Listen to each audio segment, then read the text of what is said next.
Ever wondered what makes TV so powerful in Jamaica? Time to find out. Welcome to Global TV Group 358, where television meets innovation.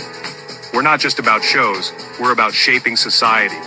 In Jamaica, TV keeps you informed, connects diverse voices, and supports democracy. Imagine a Jamaica where broadcasters unite, sharing data and collaborating globally. That's us, a unified voice in the TV industry. Did you know TV advertising is still king? It drives website traffic, boosts brand equity, and powers integrated campaigns. Even in an age of digital, TV stands strong, resilient in tough times. Our global TV deck is your treasure trove of insights and data. With charts, graphs, and success stories, it's your guide to impactful TV advertising. Curious to learn more? Visit our website and see how Global TV Group 358 keeps television at the heart of entertainment in Jamaica. Get ready to binge watch the future.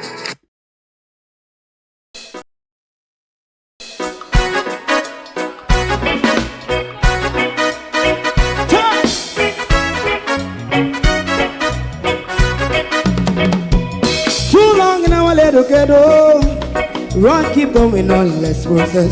For children of Israel do really love rights. So just a try and I say watch a man around Babylonian walls.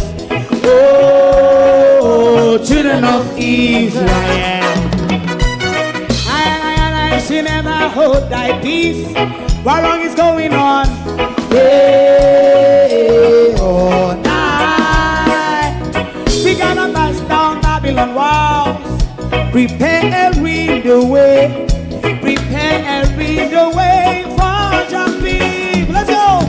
Fight down war and crime. Fight down war and crime. Rastafari. War and crime. And do that righteousness. And we love Jah. And we love Jah. And we love Jah. Jah Rastafari. Yeah, we love Jah. We love Jah. Jah Rastafari. We love Jah.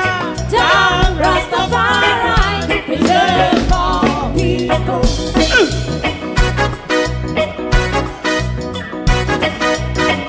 Put time away again. Listen. Yeah. So just as I and I as a watchman, I run Babylonian walls. Oh, children of Israel, I should never hold thy peace while we penalize. Hey, oh, night. We gonna bust down Babylon gates. Prepare and read the way. Prepare and read the way for Jah Rastafari. Fight down war and crime. Rastafari, war and crime, and build up righteousness. And we love Jah, and we love Jah, and we love Jah, Rastafari, preserve all. And we love Jah, me love Jah, Rastafari, me love Jah, Rastafari, preserve all. Me love Jah, Rastafari.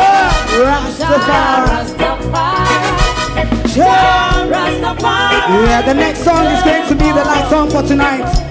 And then DJ.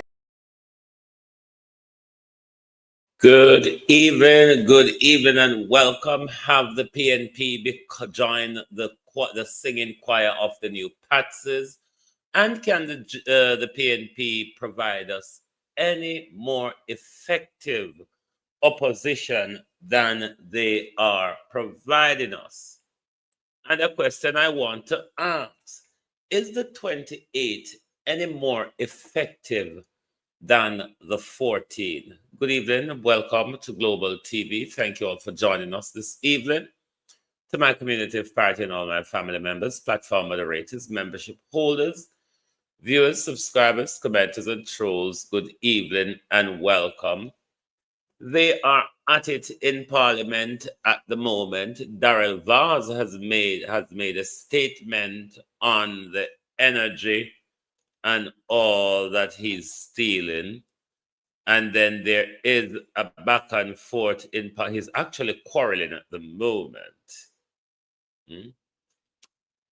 Daryl Vaz is actually quarreling at the moment. We don't even know what he's quarreling about because we have him on mute.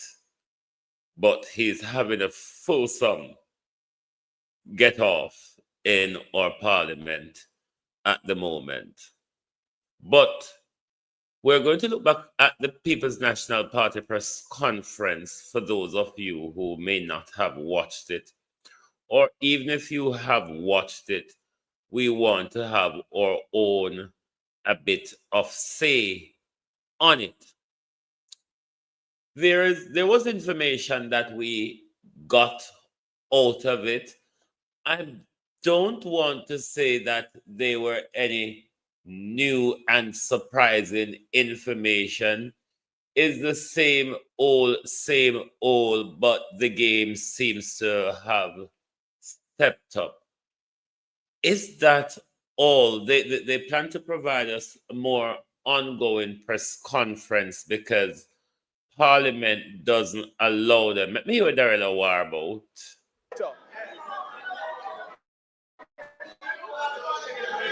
Mr. Speaker, Mr. Speaker, Mr. Speaker, Mr. Speaker, Mr. Speaker, Mr. Speaker, Mr. Speaker, Mr. Speaker, members, Mr. Speaker, Mr. Speaker, members, all minister, members. Back to this is our go on, yeah. The coming to quarreling broke out in the Parliament. You are a wicked and evil. Hey, hallelujah. Bad mind don't go on yet from September 3rd. Members, are those parliamentary language? Mr. Speaker, Mr. Speaker. Minister, all members. Members from the opposition side. You are an uncaring set. If you do, a heartless set. If you do not allow the minister to continue, then we will have to go to something else. Please, you do not have the floor. Member from St. Catherine North Central, you do not have the floor. Mr. Speaker. You will find out in short. Mr. Speaker. Go ahead, Minister. The $150 million that the government is prepared to release as soon as the documentation is in place, which will be no later than a matter of hours to a day, because of the urgency, is specific for restoration over 2 months, December and January. That $150 million is ring-fenced to deal with a restoration program that will take care of Jamaica, not only some parishes. And if you are going to tell me that there are people in this house that would question a government in a crisis like this to hold $150 million that we have availability now to find out about $200 million, which can take another month or 6 weeks. Our money is secured whichever way it goes. We are a responsible government, and we have taken a responsible decision, a caring decision, an argument done. That's what Somebody asking the question, So Mr. Speaker, the position is, this matter is fluid. This is a cabinet decision that was taken yesterday. We are going to wait until we have the final agreement between the Ministry of Finance and the JPS. And whenever that happens, we will make it public in Parliament to show the people of Jamaica what the final terms and conditions are. But for somebody to stand up in Parliament, knowing what is taking place out there, and is prepared to take a position to delay restoration, they will be judged by the people of this country. Yes, here.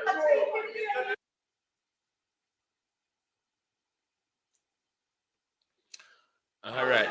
Minister.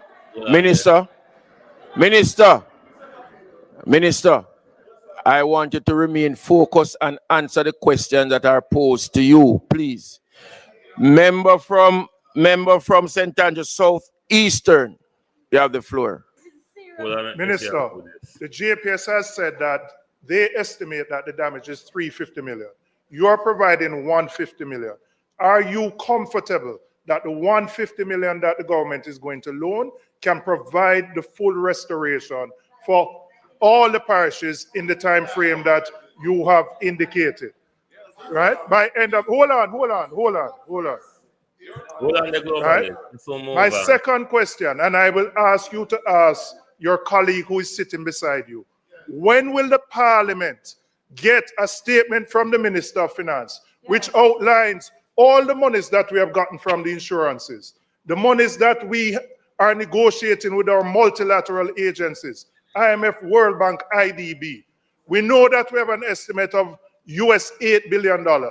It is anticipated we can probably raise 1 billion US. Where is that shortfall going to come from? What are those funds going to be used for? We are 4 weeks after the hurricane, and the Minister of Finance is yet to come to the Parliament and tell us how much money we have, how the funds are going to be used. And every other minister can speak, can say many things, but if the Ministry of Finance cannot speak, right? So my question, Minister, do you believe 150 can cover the full restoration in the time? Question at a time. Just make him answer question. Make him answer. Let me see if I'm going to start. Okay. Turn it on.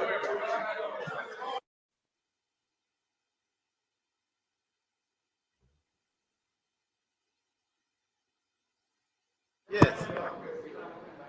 Hold on, let me see. Because I'm going to monitor them and Minister, over here. No.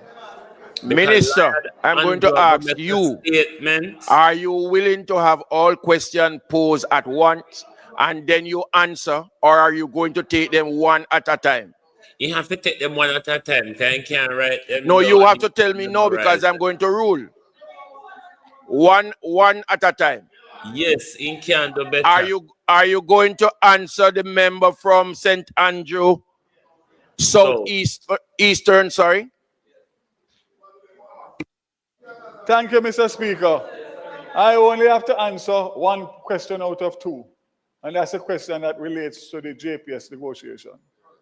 And he asked me whether I'm confident that the 150 can do what it is said to do in the 2 months, and the answer is yes. Secondly, he asked about whether or not I'm confident of the additional money, and I will make a statement here to say we will work with JPS in whichever way, shape, or form that is required, if it means that we are to benefit the people of Jamaica in the shortest possible time. All options are open for discussion. All options.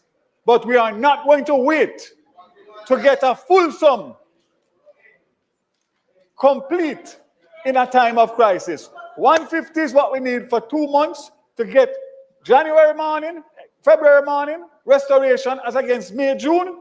If anybody can question that in Jamaica today with what we are going through, then they are wicked people. Don't you think they're deaf? Member from Clarendon Southwestern. Don't you think they're deaf? Thank you, Mr. Speaker. Is the minister aware that one of the major partners of the Hold on, current just listen to a few of these questions before we move on to the PNP press conference. They want to withdraw from the JPS agreement, the current agreement that they have, right? One of the international partners. And having regard to that fact, is the minister still prepared to go ahead with this loan of 150 million US, having regard to the fact that one of the partners of JPS has indicated that they want to withdraw from the agreement? It's an important question.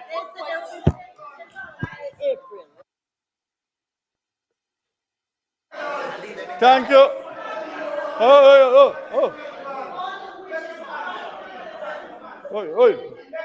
Mr. Speaker, it is a matter, Babsy. Not meant to do that either. Mr. Speaker, Minister Grange. it is a matter of.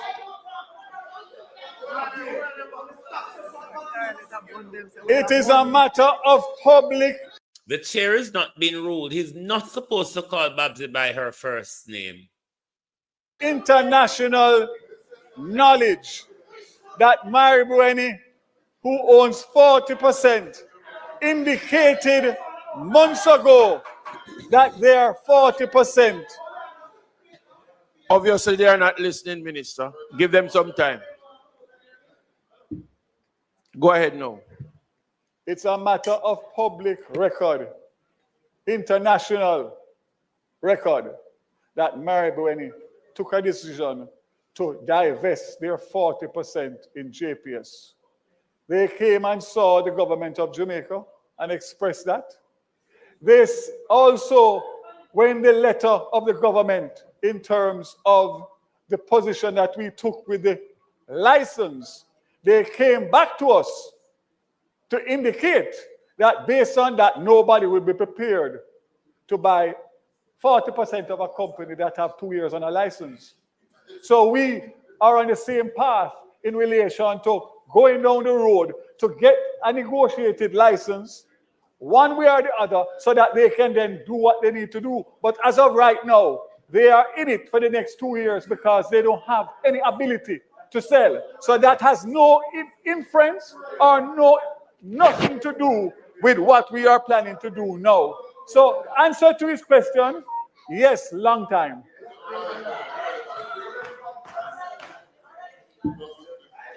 Be a bullying, though. A bear bullying a go on, but we're going to pause. Can we? Who else got to ask a question? Let me see if somebody worthwhile. House leader. House leader. I really want to hear Flat Green right now. I was sacrifice St. Elizabeth. Right. Let's go over now to today's press conference from the choir of the new singing Patsies, which they promised to bring us more press conference, which is the way they're going to communicate with us, which it was one of what we expected from them. But can they provide us any more robust opposition is one of my questions. Are we being served well by the 28? Is there a more effective service from the 28 than we had with the 14? And to Mark Golden, Lego the people them. Because Andrea, Jess, Dr. Daz, them people they want to jump out of their skin and rebel in a Mark Golden. But it's the uptown politics, the nice dress up politics, now go work. You have to fight a dog like a dog. You have to fight a dog like a dog. That's why when dogs see puss normally take host up our tree. Because puss and dog not really fight so well together. And we get devoured. Look at the people that Mark Golden, the people that want to come out of their skin. People that want to come out of their skin and tackle Andrew. Lego the people them. All right? The uptown politics now work right here now. Maybe at a later stage, Mark Golden. Maybe at a later stage. But for right now, the uptown galangin now go work. You notice how the country in a rubble, sir? You notice how the country in a slug and rubble and mud. So the uptown politics now got to work now. We have to get a bit of rough and tumble in it. We we're going to listen to the press conference. I'm going to step up a few bit because we're going to listen to particular people, but there's a nasty politics being played when you listen to them. A very nasty politics is being played with members of parliament, the People's National Party members of parliament in Western Jamaica, from St. Elizabeth to Westmoreland to Hanover to St. James. A nasty piece of politics is being played with government, with donor resources and all that. The money is being held on to. Basically, I think all these MP need to tell the government, stick the $10 million, because the $10 million will create more problem and frustration than it meant to help. Let's start listening to the press conference because we got a lot of speakers.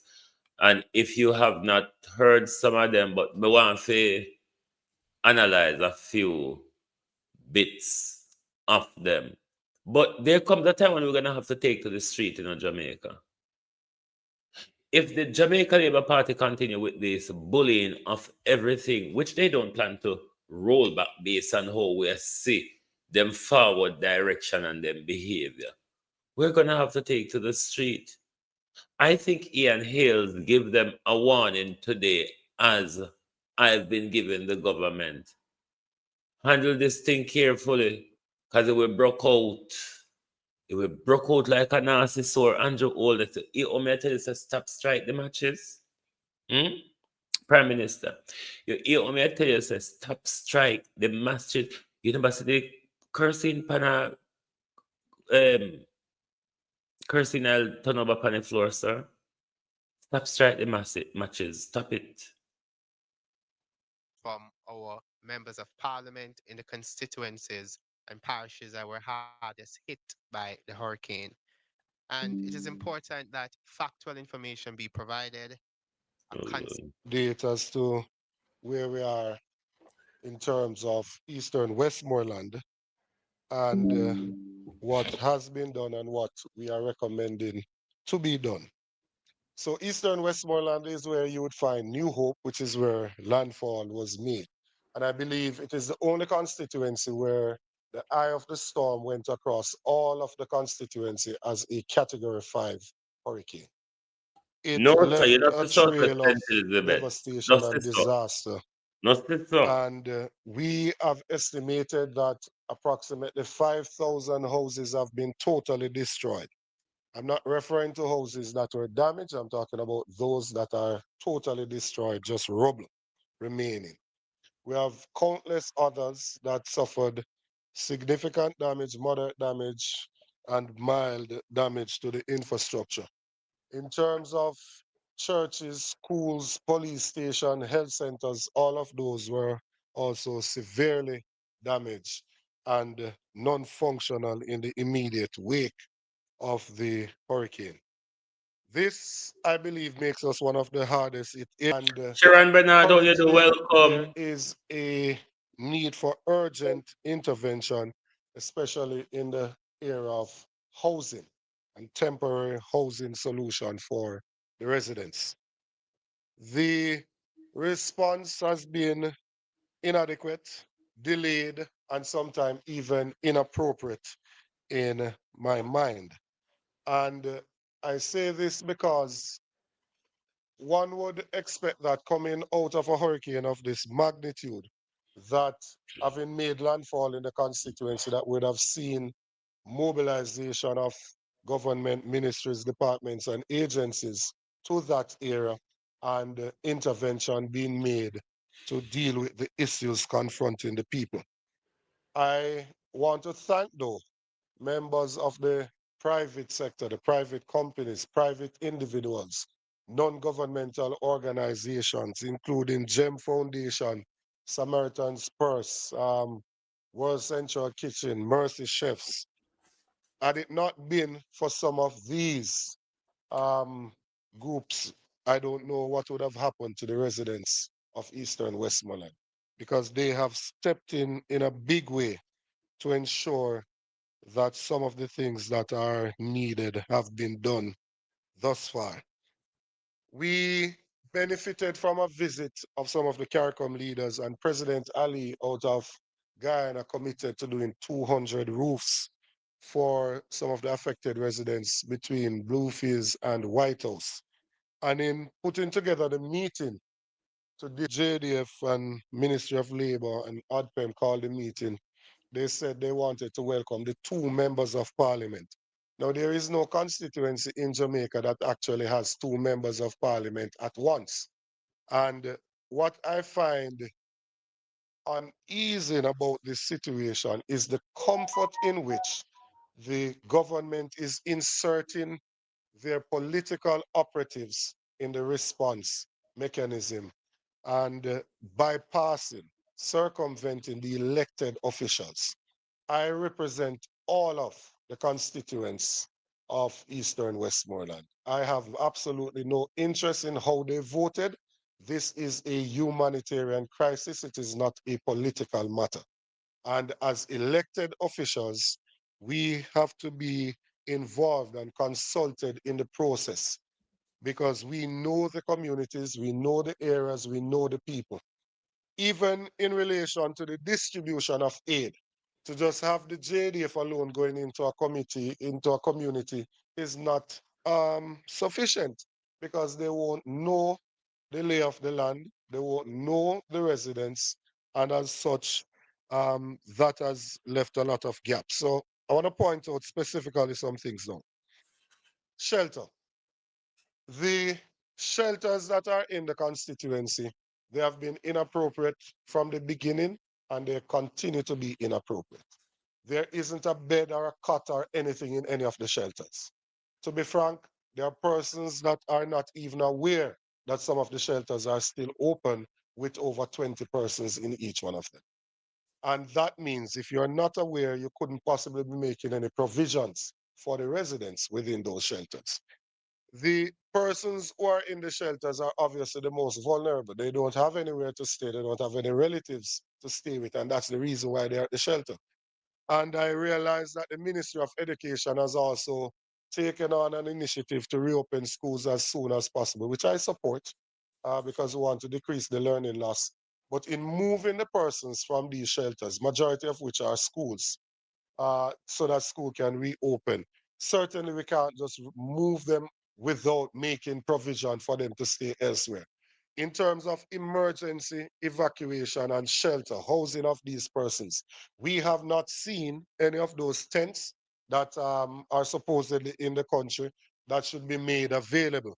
I'm told that it was said in the Senate on Friday that tents went to Dayton Campbell, unless there is another Dayton Campbell that represents somewhere in Jamaica. It's certainly not this one. I have not been made aware of any tents. And I want to be on record as saying, I will never support moving out the persons out of the shelter unless we make provision for them. I will block it myself personally. That is inhumane. And we have to do better. So yes, we want the schools to open, but we must make adequate provision before we move the persons out of the shelters. We have, in looking at how we respond to the housing crisis, there are still persons that are under tarpaulin, still persons that are on a sheet of zinc. You still see mothers and children just under a sheet of zinc or on a piece of tarpaulin, right? There are still houses without tarpaulin that are yet to be covered. I have so far been told of allocations to the constituency, $3 million for cleaning in the prep work before the hurricane came. And that is after we made advocacy for some allocation because initially we were told that Western Jamaica is not a priority and there was no allocation. Then there was an allocation of $1.5 million that was made twice. So that's another $3 million. That was to get care packages and tarpaulins. Now, if you get a care package and you put $5,000 worth of supplies in it, that would only get you 600 care packages for a constituency with over 40,000 persons. Then there's an allocation of $10 million for housing. And I've said it elsewhere that the Welcome to Montego Bay sign is $17 million. And we are given an allocation of $10 million in a constituency where 5,000 homes were totally destroyed. It is totally insufficient to meet the need that is there. And there is $3 million to RADA, which we have not been able to access as yet. That for a constituency where landfall was made, that has the majority of deaths, that has several persons still in shelters, several persons homeless, 5,000 houses destroyed, is totally insufficient in terms of governmental response to the crisis that is there. We have been able, through Samaritan's person, I want to give Minister Tufton credit because despite our history of having confrontations in the parliament, he's the only minister of government that has informed me of his visit and involved me in his visit to the constituency. Others have said they're coming, but they have not actually made an attempt to ensure that we can actually connect whilst they are within the constituency. Their Starlink seems to malfunction when they are in Eastern Westmoreland. But we've been able to set up a field clinic in White House, and GEM Foundation has been able to re-roof the health center in Betheltown, White House, and in Darliston, and thus we're able to offer some medical care. There's still a significant gap, and MP Dawes is here that will speak to some of the health-related concerns, but there's still a significant gap where healthcare is concerned, and even just the disposal of human waste. It can't be that difficult for a country to put some portable toilets in a constituency that has been devastated. Prime Minister, I regularly call upon you on this. Westmoreland in particular and St. Elizabeth, Prime Minister, we borrow a few of the portable toilet and hand wash stations from Ghana. We're not sure if nobody else send them there, but we sure say Ghana send portable toilet and portable hand wash stations. Those Prime Minister ought to be in the disaster zone. Not save and put on Prime Minister for when you have on a property development, you put them on a construction site for workers and all of that. From the time them coming to the country, Prime Minister, they should have been distributed to the zones where people just defecate in the open air with no ending sight around them of gaining back a little, whatever you call it, around them, sanitation. We know these things came into the country, Prime Minister. All right, make it so the Jamaica government broke and we don't have the money to buy them. Make it so the Jamaica government broke, Prime Minister, and we don't have money to buy them. Ghana, the Gold Coast, Western Africa, send them portable toilets and portable hand wash station. Why is there no portable hand wash station and portable toilet in the worst hit zones such as St. Elizabeth and Westmoreland, Prime Minister? In these zones where people are homeless and displaced, Prime Minister, people are gracing the element like animals, Prime Minister. Why on earth the portable toilets and hand wash station from Ghana, if they've left the Adpem warehouse, then probably they're in a one or no store or no so up in hardware and electronic store, you know? Jamaica do not help me look out. Do not help me look out Jamaica for the hardware and electronic store where they soon open. Some of them are soon open supermarket, you know, because Ghana send a lot of cocoa product. Them send cassava, they call it Gary, cassava. All heap of galangin. You go see shops after shops after shops after shops. And like a oldness wanting economy fi spin over like gig. Hmm? You don't see say all this man care about his profit. All no wholeness God G Humochi. Cause Donald Trump never go, Xi Jinping never go, so you have to call it G Humochi here now. Wholeness God the G Humochi and wholeness never have a concern about where we are go to. Wholeness tell them, don't I they're ripe for investment. You know, my case come, I could carve up piece, go to Holy Palanda, Westmoreland. But to the people of Westmoreland in particular, do you know that Melissa is speaking to you?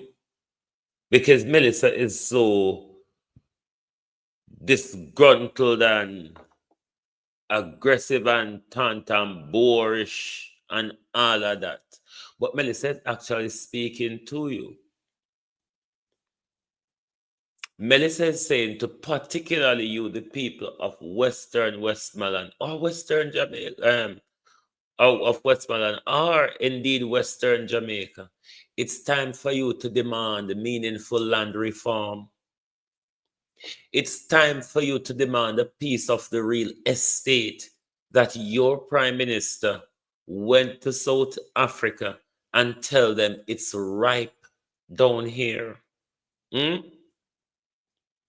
piece of real estate that your prime minister told them in South Africa, come and shake the grape tree.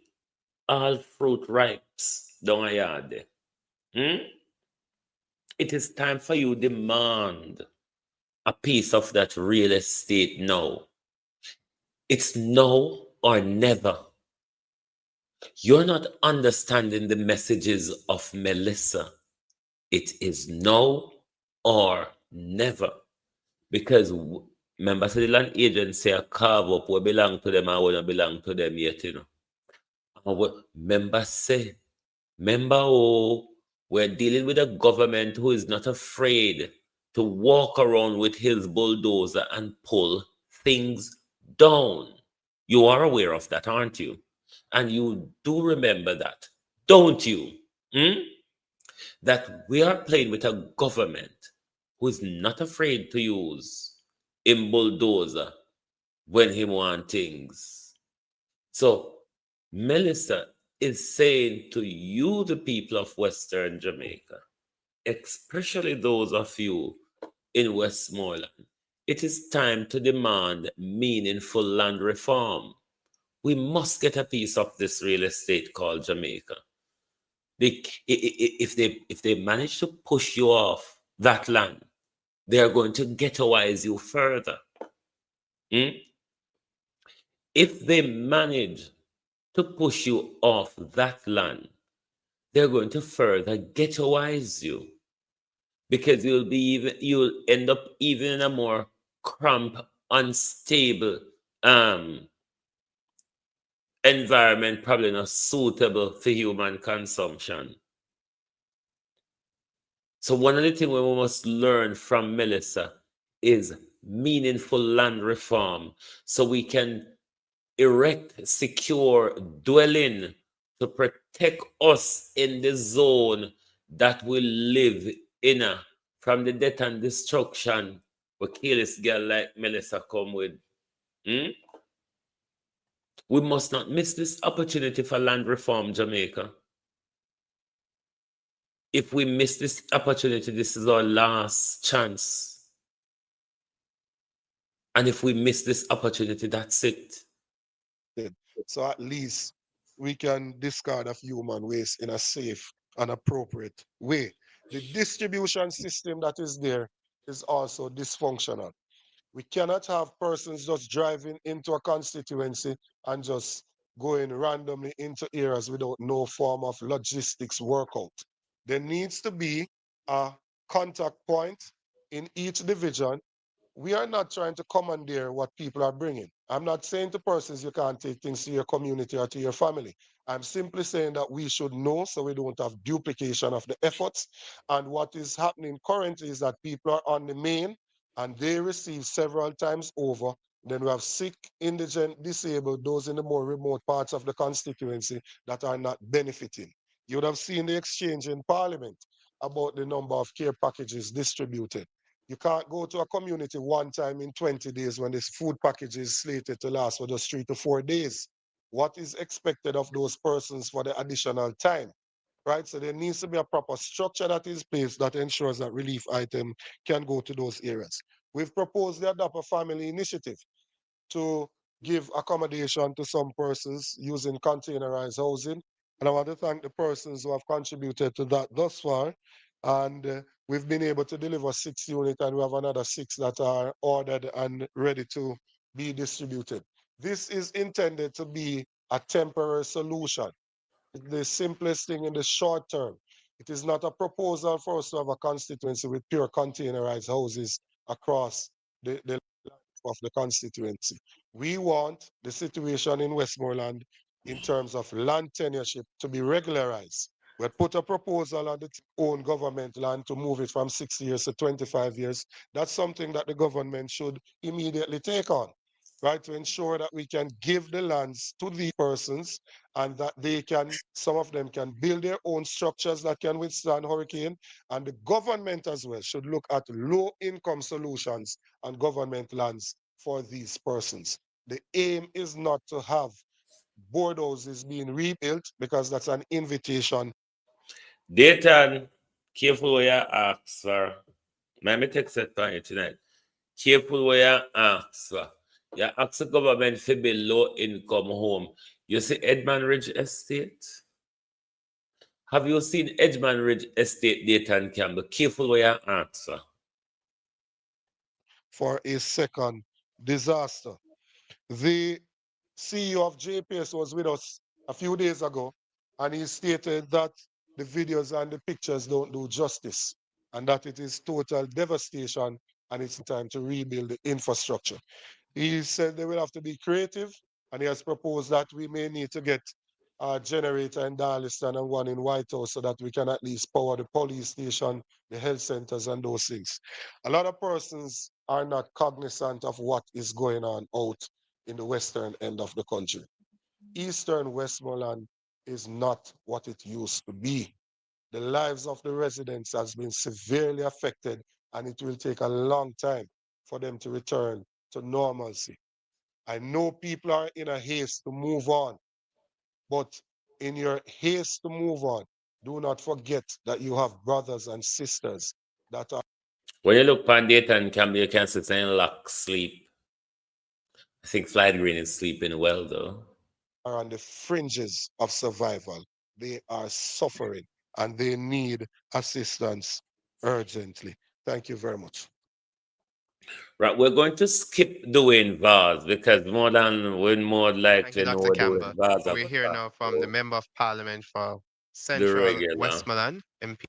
But let's MP go Ian over to Hales. Think Ian Hales. No. Thank you, Leader of the Opposition, fellow colleague, members of Parliament. Good afternoon. Good morning. I want to first start off by thanking the charitable organizations that have come on board and have played a role in this hurricane. They have done more than the government. And I'm ashamed to say that I represent a constituency. I'll take a break here. I want to go back to Parliament. The demon is speaking, and I'm desperate to hear what he's talking about, given he just came back.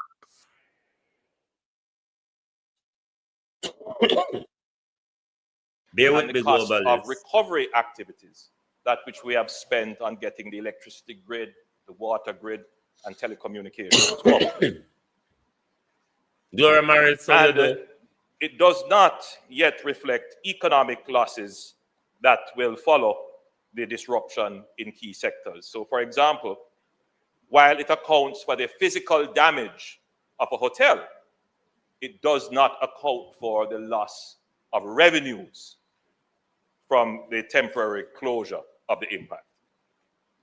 He's just Mr. so Speaker, centered on the economy. one of the most severe and underreported impacts is the massive volume of debris generated by Hurricane Melissa. According to satellite-based analysis conducted by the United Nations Development Program, the storm left over 4.8 million tons of debris across the island. This debris is blocking roads, hindering access to schools and hospitals, farms and markets, slowing relief distribution, and delaying the restoration of essential services. The UNDP estimates that the debris is equivalent to approximately 480,000 standard truckloads, consisting of 2.1 million tons of building and construction debris, 1.3 million tons of vegetation waste, 1.4 million tons of personal property, and mixed household debris. These are minimum estimates and will increase as ground assessment continues.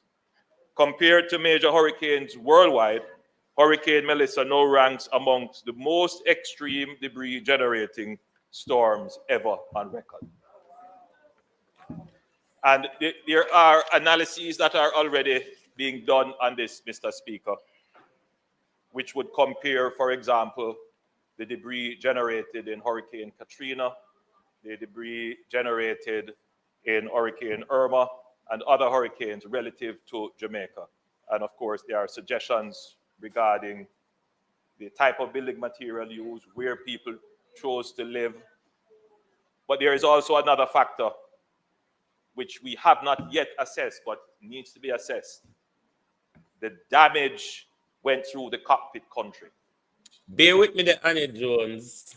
And therefore, some of our prime forests were destroyed. The leaves of every tree in the path was stripped and the trees broken. So the devastation of the primary forest has not yet been assessed. So when the satellites are doing the imagery, what they are picking up is a lot of that debris mass, which accounts for why it is so large. In the other areas, the storms did not affect primary forests as the way it has. 51%, I'm told, of our primary forests has been affected. So in other hurricanes in other countries, it has not affected their forests in the way that it has affected ours, our cockpit country. So it's an area that we will have to look at, but it's not the primary subject of today's statement. Mr. Speaker, we must act urgently and strategically to address this unprecedented challenge. It is important to note that at this time of the year, we traditionally launch our annual mitigation and cleanup exercise, constituency-based, in preparation for the Christmas season. Today, I wish to inform this Honorable House that the government has approved budgetary allocations for the National Cleanup Program, which will incorporate the annual constituency-based mitigation and cleanup program. $10 million per constituency has been allocated under the National Constituency. Pussy, I don't see you don't slack up there, you can't count beyond 10. I want to pussy hole, yeah? You can't count beyond 10? No, sir. Constituency-based mitigation program. The allocation will be broken down as follows: $2 million for drain and waterway cleaning and vector control to reduce the spread of pests and disease, $5 million for de-embushing, and $3 million for debris and waste removal. This investment is not only routine seasonal maintenance, it will neatly dovetail into a broader program of cleaning and debris management. Additional funding will be provided to the 16 most affected constituencies across Westmoreland, 3 constituencies, Hanover, 2 constituencies, St. James, 5 constituencies, Trelawney, 2 constituencies, and St. Elizabeth, 4 constituencies. Beyond these parishes,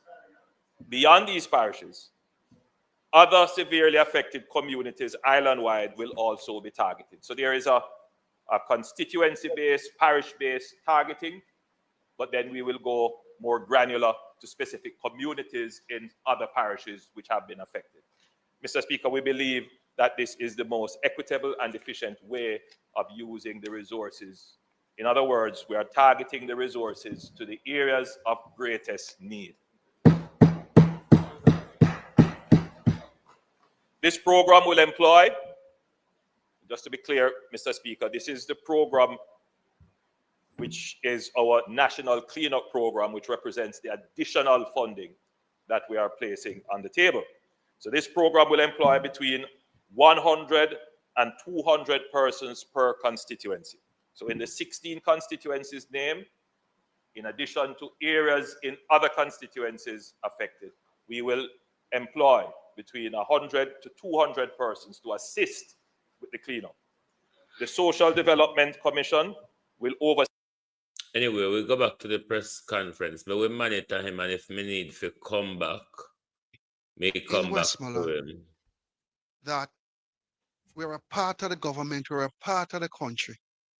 And at the same time, private sector, private individuals, charitable organizations have done more than the government of the land. 1 month, it's almost a month. I think today is a month that we went through the hurricane. 4 weeks from now, it is Christmas. I have over 1,000 homes that have been lost, gone, and probably around 5,000 to 6,000 other citizens that the Hurricane Melissa have affected. And I ask myself the question every day as a member of parliament, and I know my colleagues do also, when we get up in the morning. How are you going to help all of these 6 to 7, 10,000 Jamaicans that have been affected? And in terms of the assessment that is going on, I called last week, I spoke to an individual, I spoke to the manager, and I asked a question. I said, are there any assessment that is taking place in Western Westmoreland? And the answer is yes, they went to 2 areas. And I said, tell me the 2 areas that you went to. And he listed the 2 areas. And those 2 areas were not the 2 areas that were basically the areas that were damaged beyond recognition. And I see where the assessment now that is taking place in communities that didn't, that basically supported the Jamaica Labour Party. All I'm saying is we can't do things so ad hoc. We are all in this together.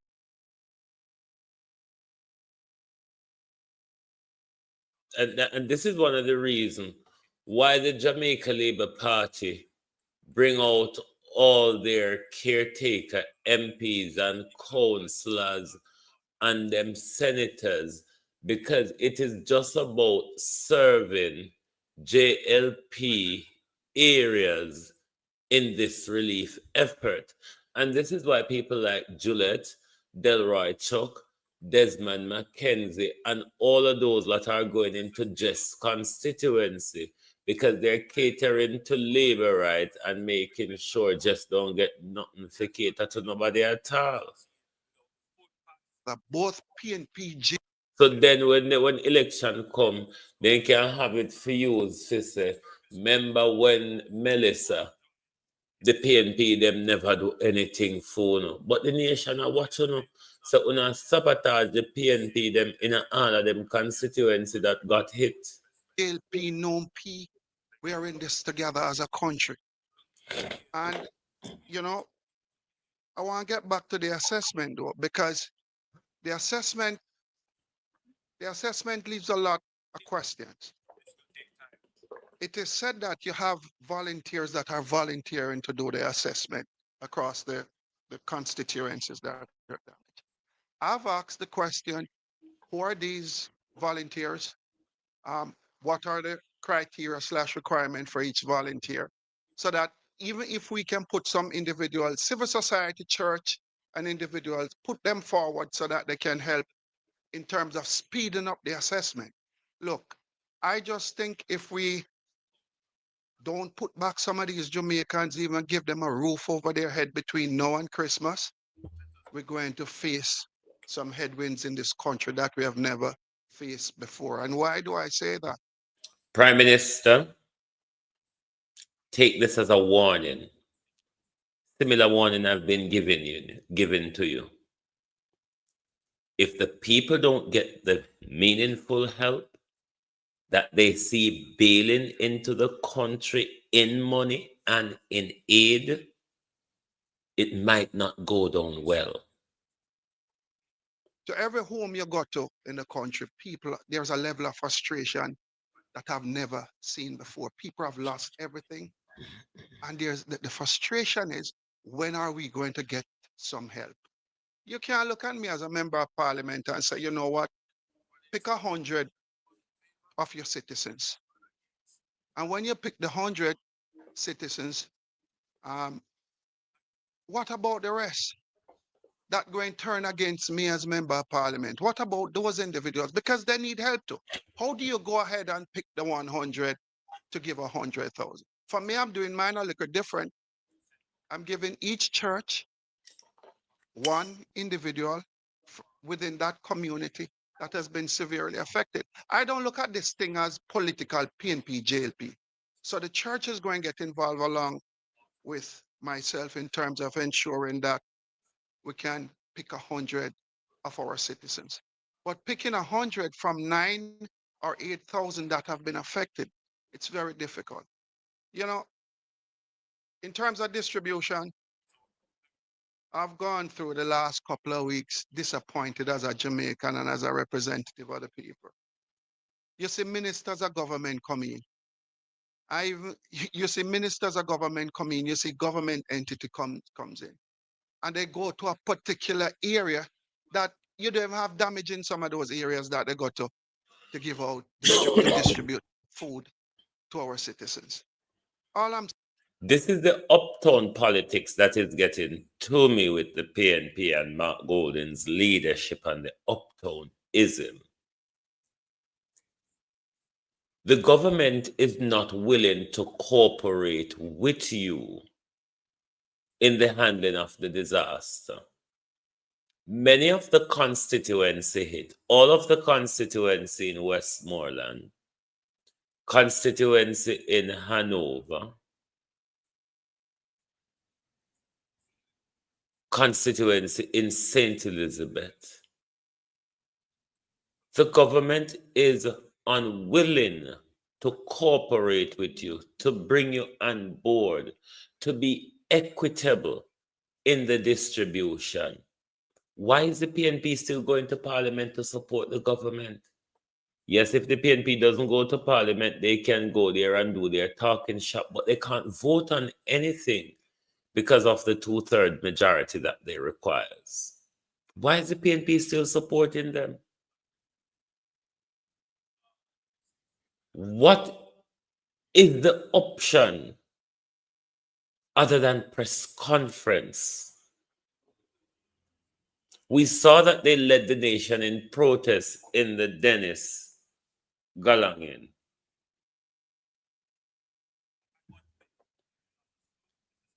They led the nation in protest in the appointment of Dennis Chung or whatever I name. The PNP cannot continue to support the government when the government will not cooperate with you, will not support your MP who is hit by the disaster as much as his MPs. Even in those areas, they are catering particularly to labor rights only. This nasty political play where Dana go and Macadam and everybody did jump down pan with pan. Now it's open played by the government. We don't hear none of them people that come out and say anything. But why is the PNP still supporting the government in Parliament? Because they can't vote on anything if they don't have the PNP support. And the government now supported them. All right. Let's listen. saying is, look, we have to do better as a country. We have to do better as a government.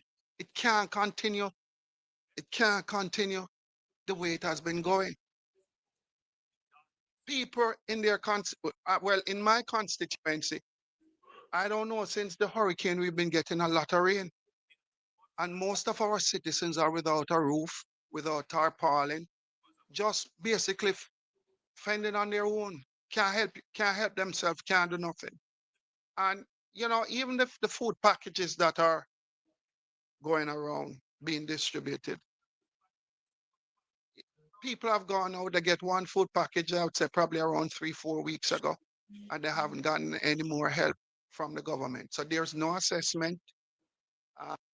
Food package is only 600 per MP. Thank God for the charitable organization. But look, I just want to appeal to the government. I just want to appeal to the government. Come on board with the elected officials. The elections are over. The elections are over. And this crisis allow you to think as a human and not as wear a hat as a political representative. It is that hard. There's a level of hardship that is in Western Jamaica. And I just want to say, look, make we ensure that over the next 4 weeks, we can ensure that we put as much Jamaicans back in their home with their roofs. We have to do that as a country. It can't continue, sir. Make we ensure we help some of these individuals, whether PNP or JLP, make we get together, government and opposition, working together in ensuring that we can serve the people of Western Westmoreland and the areas that have been damaged. Make we just stop all this foolishness now. You can't come in my constituency. And when you come in the constituencies, when you leave, you're going to tell me. Or when you reach, you're going to tell me. And then you're going to say, you know what? I'll leave 25 bags of food around the corner for you. It can't continue, sir. And then you go and look for me now. And when I ask you the question, all right, we're going to jump over the 2 areas that you assess, how you assess those 2 areas. We're What going are to the jump criteria? What over are the strategy? to And then you turn to me and then you say, what you call it. We're going to jump over to Andrea Perkis because she got burning issues as well. Nothing is working. And this is one of the international community frustration where they're sending so much money and all these things, but not seeing it getting on the ground to the people. Let's move over to Andrea Perkis. Thank you, MP Miller Bennett. We're going to hear from the other member of parliament in Hanover, and she has been advocating relentlessly for her people. I welcome Member of Parliament Andrea Perkis.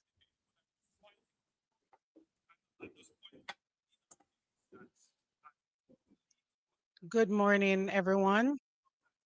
Party President Mark Golding, my colleagues, to the viewers.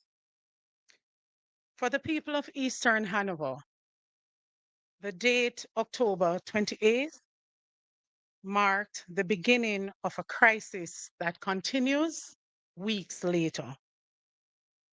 Let me be clear about what Hurricane Melissa did to Eastern Hanoverians, because the scale of devastation has been systematically underreported and in many cases completely ignored by the media coverage. Every single board house in Eastern Hanover has been affected, damaged, destroyed. Approximately not 2,000, 5,000 houses are without roofs. Every farm in the constituency suffered severe damage. Half of our health centers sustained significant structural damage. Our schools are so badly affected. This morning, I got a call from the principal of Brownsville Primary, and she asked me who is responsible for the persons in the shelters. Her name is Miss Bucknell. She has started school last week because parents are not able to help the children at home and prepare them for exams that are coming in a few months. And so she rushed to open Brownsville Primary. And I understand. But she's crying out for help because she cannot be the person that is responsible for the persons that are now staying in the shelter. So I'm asking government to pay attention to the schools. All of our schools have been affected. Most of the schools in Eastern Hanover, they have no roof. Residents in Chigwell, Forest, Woodsville, and other areas were trapped for weeks. There is a man-made bridge in Woodsville from 2022. That bridge was partially collapsed. It was in 2023, it went down for good. The residents are in dire need of attention from government. That man-made bridge was destroyed again. And so the residents of the Woodsville area, they're asking for urgent attention. Water supplies were contaminated. I myself was marooned in Cascade. Residents, though, came out and assisted us. And that is a pattern that I've noticed since Hurricane Melissa, that residents have taken it upon themselves to do the work of government because the parish of Hanover has not been included in many things, especially where relief is concerned.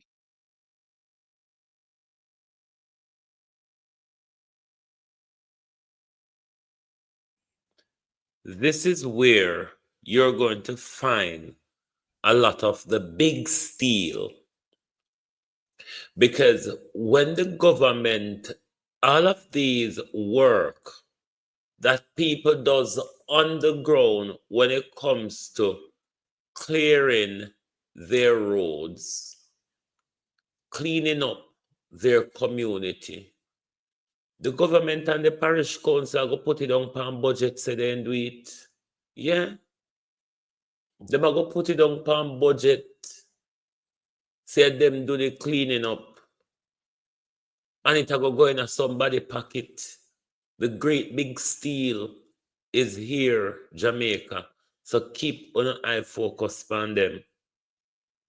The morning after the hurricane, residents assisted me in cleaning 18 miles of roadways so I could get to the main road to coordinate relief efforts. I want to address the government's response or lack thereof. It is true that affected constituency received $10 million. We have done, many of my colleagues have done the math. For housing, it is not adequate. We have a number of houses in Hanover. From my balcony, I am looking at 3 houses that are flat, 5 without roof. The people of Eastern Hanover, they've had to seek comfort living under tarps. That's not good enough. We need help from government. We need ministers to come in and be on the ground as they were before the election. The people of Eastern Hanover, they're demanding your presence. The question I must ask, and the question every Jamaican should be asking, if the allocation on paper is equal, why is help actually reaching our residents so dramatically unequal? Where is the relief going? Why are communities still waiting? Government response has been extremely slow. in Eastern Hanover. Corporate Jamaica, though, has stepped up. Companies like Flow, Red Stripe, CM Recycling Company Limited, Trial Hotel, and Billboard King Foundation have provided more immediate, tangible relief than government agencies. Our diaspora family responded with urgency and generosity. And I must thank PNP leadership, former Prime Minister PJ Patterson, a proud Hanoverian, along with President Mark Golding and MPs Anthony Hilton and Julian Robinson, who have been mobilizing assistance, and some of them have been on the ground providing moral support to our traumatized communities. Eastern Hanover is facing a public health crisis that needs immediate intervention. Western Jamaica has already confirmed 11 cases of leptospirosis since Hurricane Melissa. And that's a deadly waterborne disease. I spoke of waterborne diseases 2 weeks ago in Parliament, still no attention. And on behalf of the citizens of Eastern Hanover, I want to ask the question, what is the purpose of elected representatives going to Parliament and voicing the concerns of the citizens without any notes being taken or any attention being paid to these citizens? There is literally now a mountain of garbage. Can you imagine Jamaica in the middle of the worst disaster we've ever had?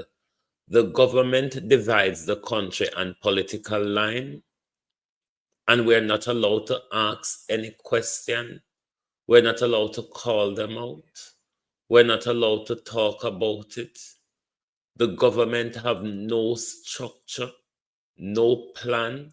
This is why none of the tents from Japan or any of the other country have been utilized to move people out of the muck and gore. This is why none of the portable toilets or hand wash station is on the ground in the worst of the disaster hit zone.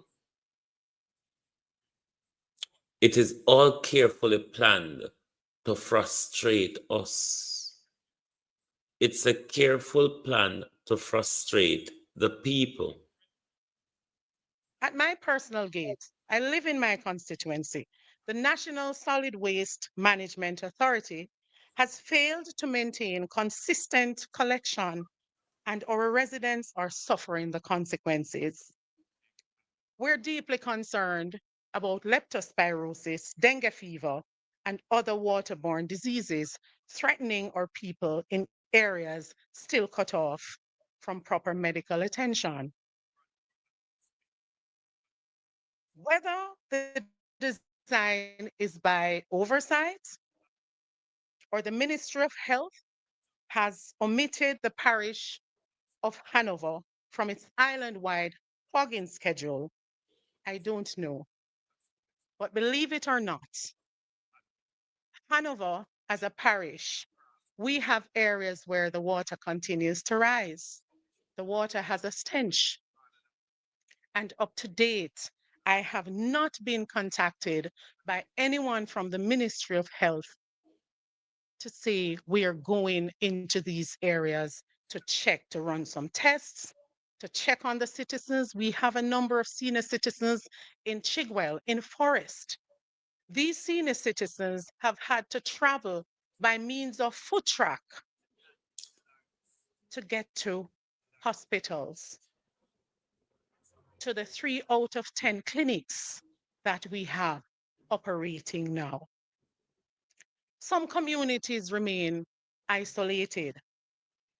Residents still lack access to potable water.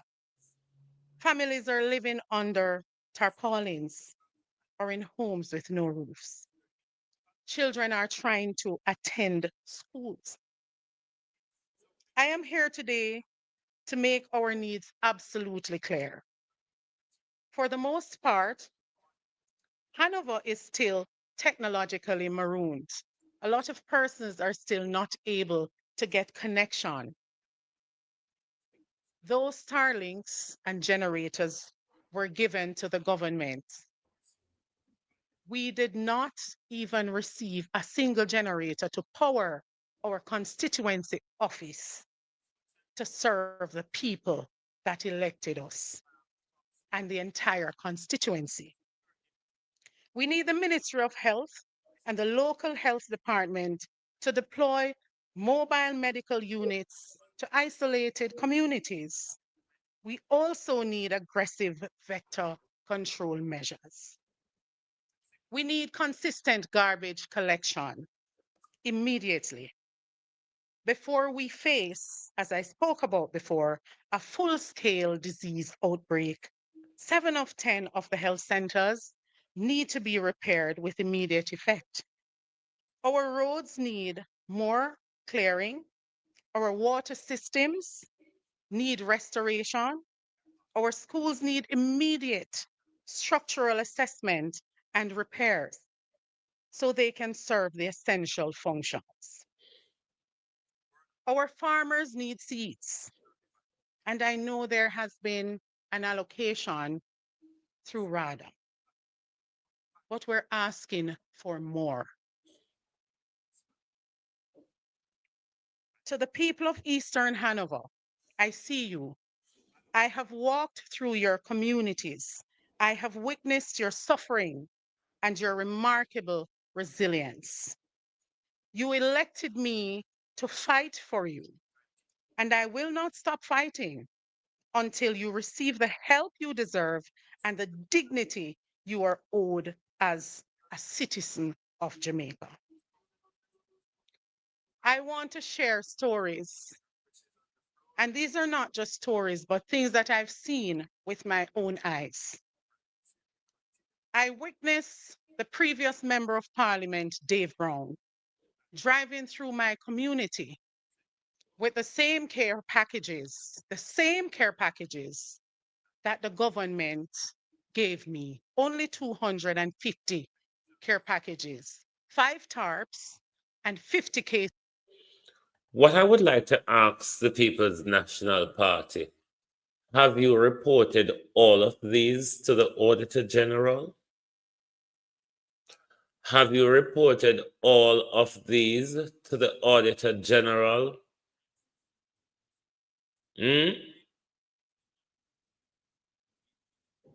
Of water. To date, that is all that I have received. Now, when a previous member of parliament drives through communities like Paddington, Cocoon, Claremont, Retrieve, Cascade, Hunside, it cannot be 250 care packages that he received. I am asking the government had an opportunity. Now, this would be government using donor resources to give a private citizen, a political activist, because that's what a caretaker MP is, a private citizen and a political activist. And for the government to have done that, that is breaking protocol. But have they not been doing it right across the whole spectrum, using the resources to buy votes, to create a political name for themselves, to cement themselves in seat, in a political seat, or for a political return? That is what is happening. Other than press conference, how does the PNP plan to deal with these plethora of problems coming out of Melissa's aftermath? To be great, to look good. After the hurricane, I reached out to JLP caretakers. I left messages for them and I assured them that whatever relief I receive as Member of Parliament will be shared with them. I did not receive much, unfortunately. Where the assessment is concerned, I sent out a schedule 2 days ago on a community group. It is a very touchy topic, but the government is playing politics. When the Ministry of Labor and Social Security goes to Axandas 2 days, Axandas is a tiny community in Chester Castle Division, and areas like Horton Grove that are 5 times the size of Axandas, still no visits. Tell me there is no politics involved. I want to thank the public sector, the private sector. I want to thank the families from Hanover that are living overseas, the diaspora, for stepping up and helping us. Red Stripe, you came in and you were so amazing. Over 500 care packages. Flo, you came in twice, not once, but 2 times into Chester Castle. Chester Castle is my ground zero in Eastern Hanover. I want to make an appeal to government that the people of Eastern Hanover, they're watching you. The people of Jamaica, they're watching you. The people internationally, people are looking at what you're doing.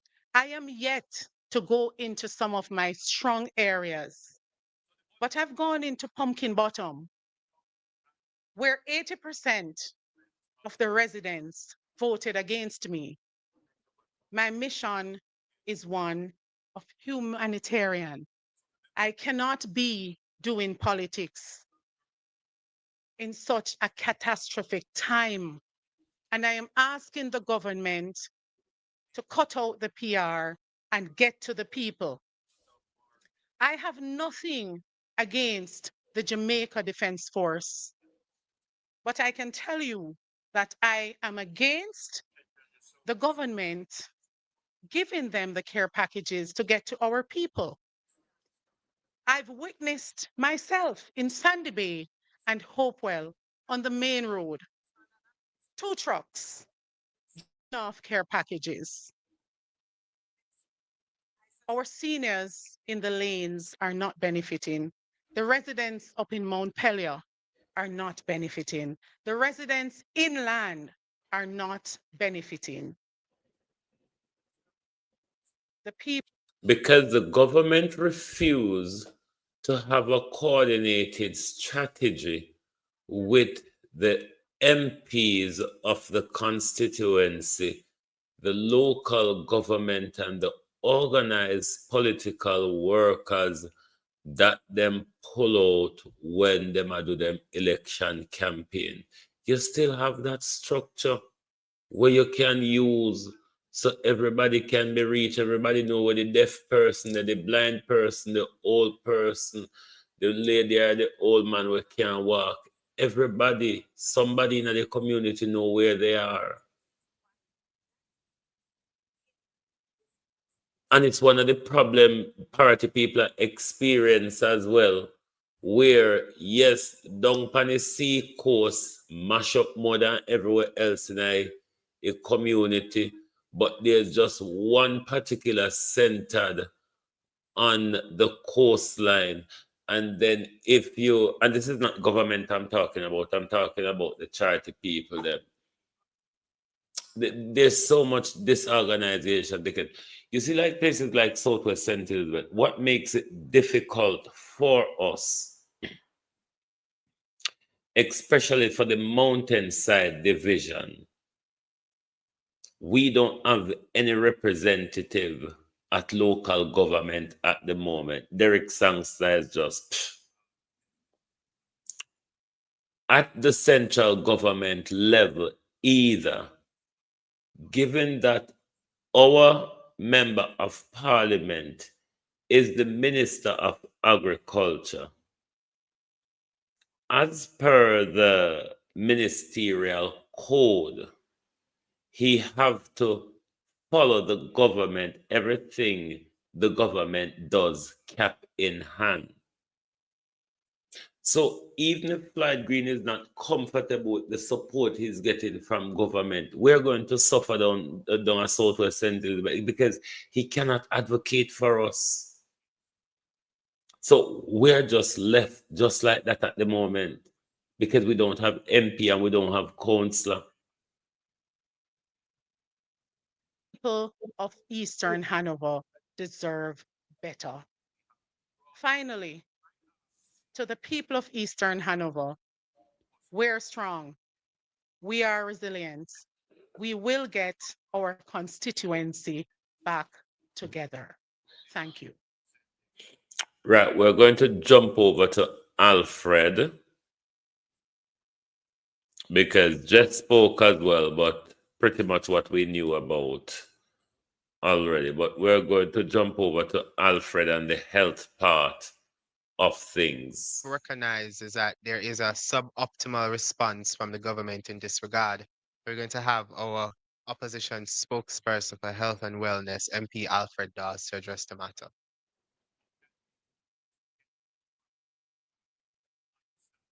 Thank you. I hate when they refer to him as spokesman. He's the shadow health minister. That's the proper title. The shadow health minister. You, Senator, leader of the opposition, my colleague, members of parliament, journalists here, those who are tuning in, good morning. I also wish to greet those who are tuning in merely with the disgraceful intention of trying to distort what we say and to edit clips to present a false narrative to suit their own agenda. I greet those who have spent their lives playing politics to stop playing politics with people's lives.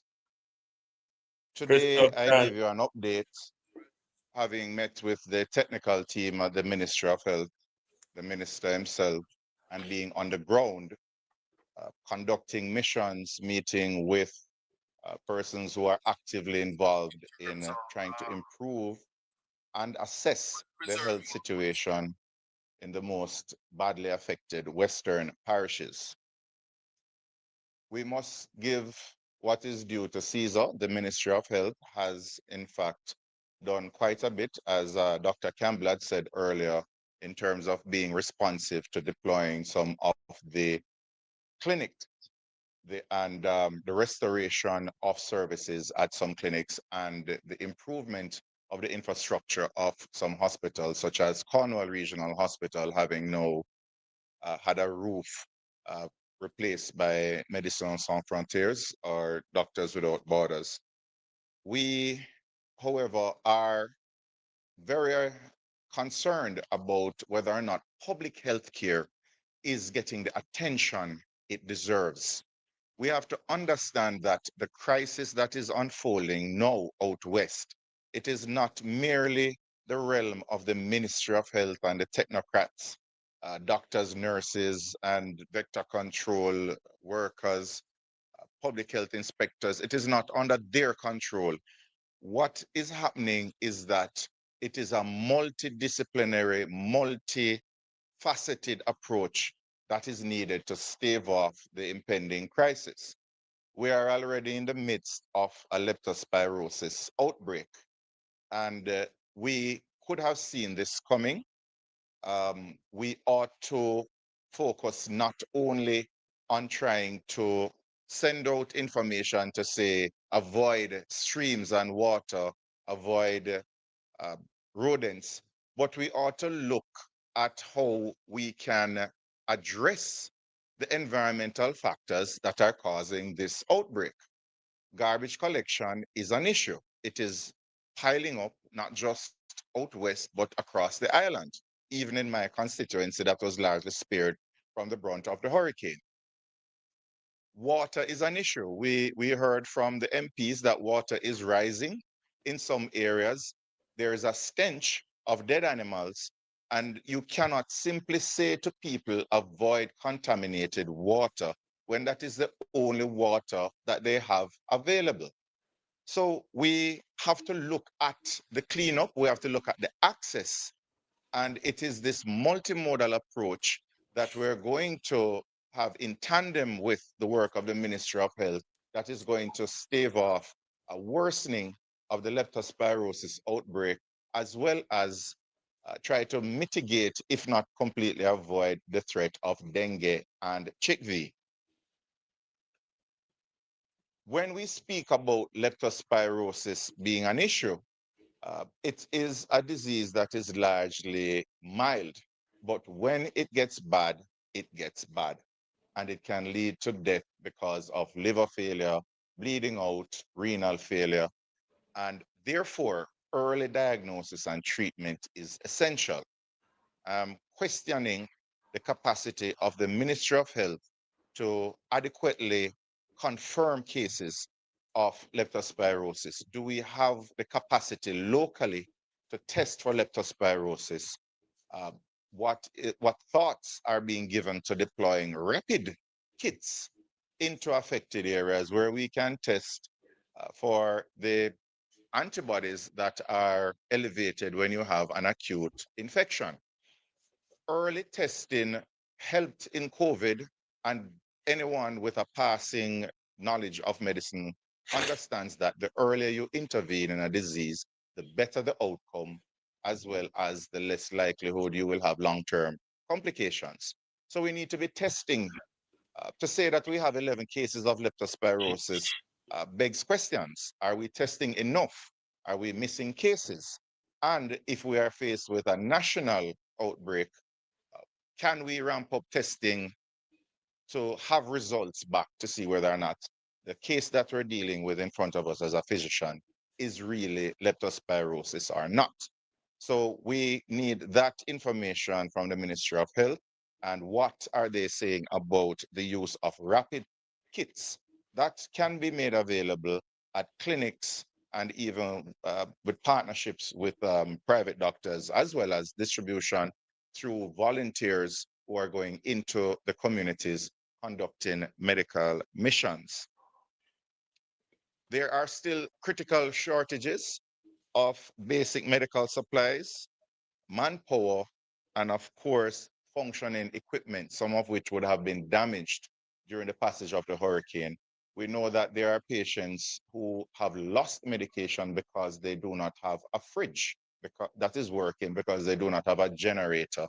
And therefore, you have to be concerned about non-compliance as a result of these socioeconomic factors that are now more than ever playing a role in healthcare.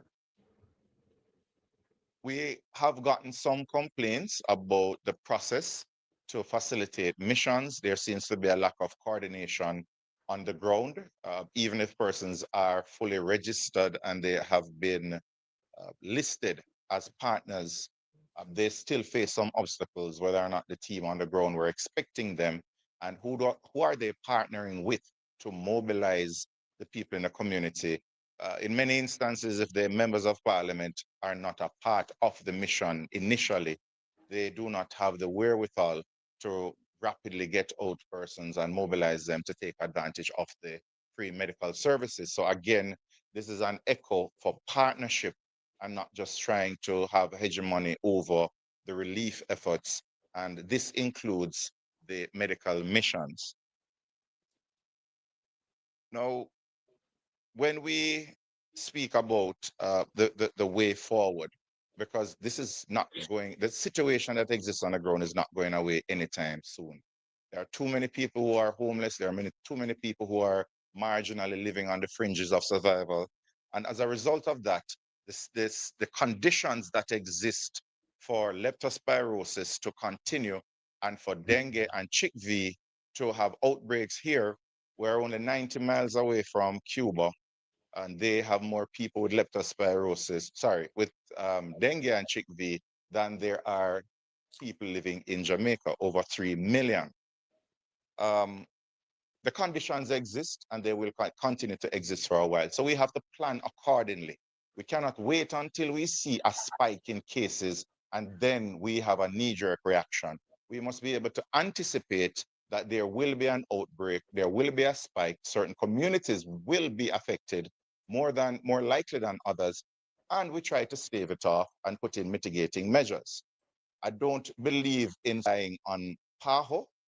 Cuba is dealing with their own epidemics right now. They have best practices that, because of the ratio for quite some time, they're willing to share with us. Let us call on the Cubans for help. Can we do that, Dr. Dawes? That would be best practice. Something that would be beneficial to us, but can we really do that? Wasn't it the same Americans who have taken control of the stage in Jamaica that just sent home our Cuban medical and clinical officials? So can they really? Given that this is all led by Donald Trump and Marco Rubio, the little hand Marco who hates his very own Cuban descendants. Can we really do that? What came out of today's press conference, Jamaica, spells trouble. We have a government, at best, is incompetent. What we also have is a government that is unwilling to take advice. We have a government who have absolutely no plan of how they're going to or continue to deal with the situation we are in. We have a government that is invested in PR and political vote buying using international aid resources. This disgraceful direction that we're on to secure a fourth political term for Andrew Holness will likely to create a health disaster that ravished us more than Melissa have just done. Have a very good system where they look at the environmental factors. Is there a lot of garbage? Is there a lot of stagnant water? Is there increased rainfall in the area? All of which we know has been described as happening out west. You look at these environmental factors, you look at the behavior of the people. Are they bathing in the rivers? Are they using exposed to contaminated water? You look at their access. Do they have access to healthcare, access to public education, to resources? If they get sick, they can report in or go to a hospital. And of course, you have to look at the history of the area. There are some places in Westmoreland that have a history of typhoid. Now, when you factor in all of these determinants that contribute towards an outbreak, you go in, you engage community leaders, you launch public education campaigns, you clean up the place, sanitize, ensure that you have adequate garbage collection, ensure that you have potable water, you treat breeding sites, you do fogging, get rid of the vectors, and then you may reach a point where you do not have a spike in cases. And that is real primary prevention. That is the basis of public health, which has been proven to work over 100 years now. So maybe 200 years from the cholera epidemic in England. So we want to entreaty those who are in charge of the disaster recovery to employ early warning systems for healthcare now, not just surveillance to say that you have spikes, but predicting the likely locations of outbreaks and intervening. And to do that, you must combine environmental data, behavioral patterns, historical um, outbreaks, and you must also ramp up testing capabilities, confirmation testing, as well as introducing rapid testing. And with that, we can have early intervention, the simple penicillin that can save lives in the case of leptospirosis, or the treatment of renal failure with fluids early out. Dengue, you identify when it has become the hemorrhagic fever where you're bleeding out and have early intervention as well. And we must have a mechanism where you have real-time reporting of fever. If you have a fever, there must be a way for you to report that you have it so that you can get tested. Vector control has to be augmented by private contractors, bringing in back the part-time workers, but the schedule for vector control cannot be such that communities, such as mine in Southeast St. Catherine, basically have fogging once every 2 weeks at best, and we have 18 communities, and we are plagued with mosquitoes in Portmore. So we have to ramp up vector control immediately, and because garbage pileup leads to rodent infestation, we have to ensure that garbage is being collected across the island in a timely manner. For communities where you cannot effectively solve the issue, especially if there's rising groundwater, evacuate the residents. Get them out of the conditions that are going to lead to respiratory illnesses, waterborne diseases, as well as those that are vector-borne. And of course, you have to, and this is echoing the call of all my colleagues, do not try to do it alone. Engage both sides of the political divide. Engage community-based organizations, the church, community leaders, get everybody on board to identify the most vulnerable, to pinpoint the areas where you have to have a heightened presence. And this is the only way we can have an effective response. We may have to consider looking at the distribution of mosquito nets and repellents to avoid persons who are living outdoors and in shelters getting bitten by mosquitoes. And of course, the Ministry of Health has to anticipate that if all of these measures fail, what we're going to have a surge in patients coming into the hospitals. What is the surge plan in terms of bed capacity, in terms of staffing, testing, and treatment? We have to have a preparation, a plan in place for the worst case scenario. And then, of course, rehabilitation, especially when it comes to CHIKV, is important for long-term productivity and pain control. And in all of this, I left this for last. Mental health. People are numb now. They are not feeling and processing what is happening. You cannot have a psychologist or a mental health team going out and tell them better must come and then send them back to their tarpaulins to live. We must have coupled with mental health checks and interventions, hope for the people that their conditions will be improved in very short order, and we're not forgetting about them when the news teams have left and they are on their own, and we're looking at this situation as a 9-day wonder. We must have interventions coupled with the psychological effects, psychiatrists getting involved. All of this must be complemented by improvement, tangible improvement in their lives, so you give the people hope. This is where I leave it. This is what is happening on the ground. This is what we must prepare for. And if we don't prepare for it, we can have the expectations that we will pay for it in lives. Thank you. This is so far where we would leave it tonight. But Jamaica is down the hill. At this precise moment, though, we are at a crossroad. The direction we take from this crossroad decides our future.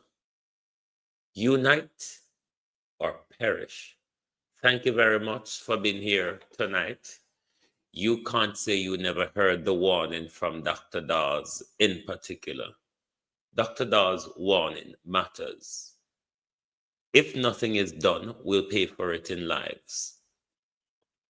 But what I want to ask the People's National Party, what else, other than giving us this press conference, do you plan to continue to support this government? Do you plan to continue to sit in Parliament and vote along with them while there is no meaningful participation? And how will the power that the people of Jamaica given you at the general election, 14 more seats, how will that serve the people if you continue to work along with a government who refuses to cooperate? Thank you and good night.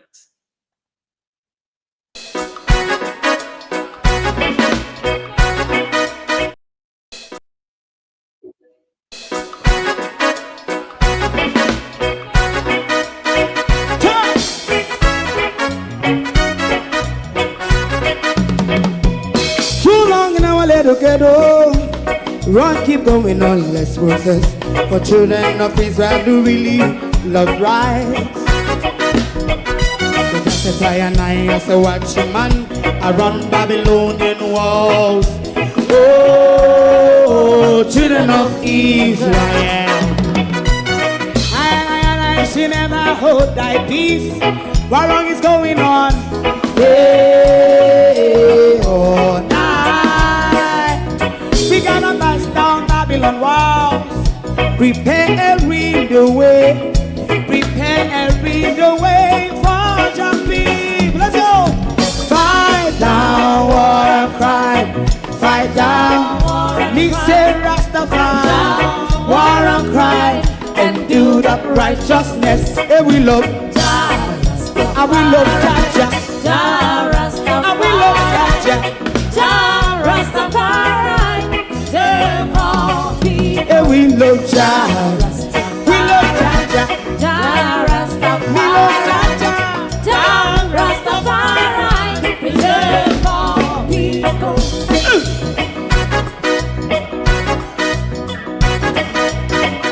Put time away.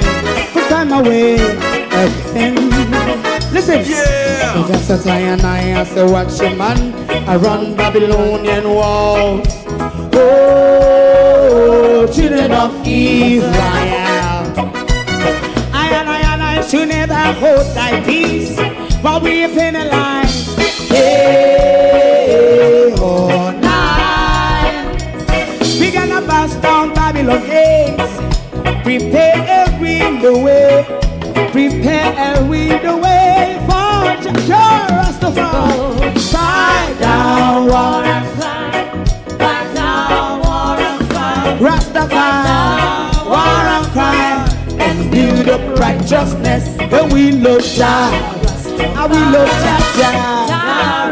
And we love Jah. Rastafari. Preserve all. And we love Jah.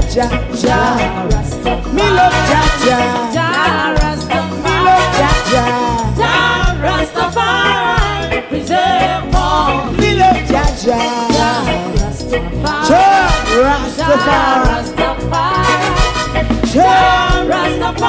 Yeah, the next song is going to be the last song for tonight. If you don't like missing out on the latest shows but still enjoy classic hits, then Global TV Group 358 is your perfect match. Global TV Group 358 isn't just another channel, it's your ultimate TV experience. From breaking news to binge-worthy dramas and timeless classics, we've got it all. Our unique blend of original content and global favorites means there's something for everyone. And guess what? With GTVG's seamless streaming, you can watch anywhere, anytime. Plus, our interactive features let you be part of the action. So, whether you're a seasoned binge watcher or a casual viewer, Global TV Group 358 is here to keep you entertained day and night. Don't just watch TV, experience it with Global TV Group 358. Subscribe now and never miss a moment.